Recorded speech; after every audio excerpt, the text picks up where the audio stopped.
The Boy is the newest January horror release, and right there you're thinking, ha, no. But wait, there's also a creepy doll.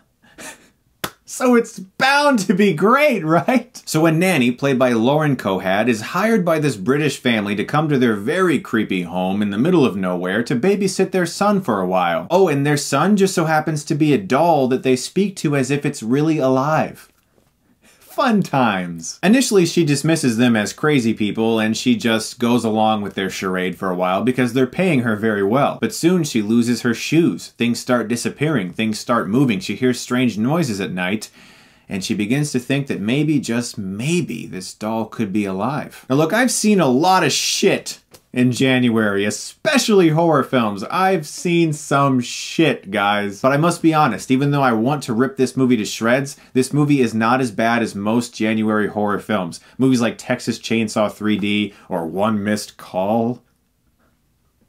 We've seen a lot of creepy doll movies. There's the Chucky movies, there's Dead Silence, there's the Goosebumps movie, there's Annabelle.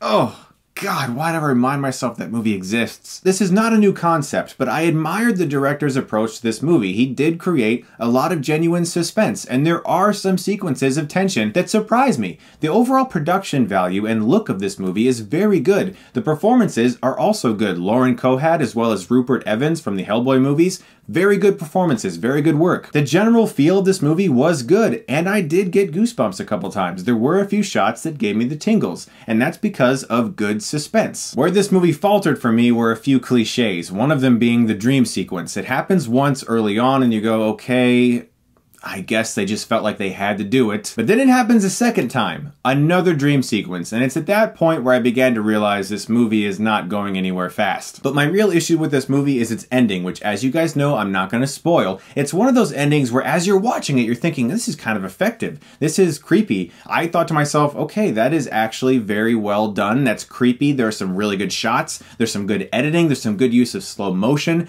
But it's also the type of ending that while you're driving home, you sit there and go,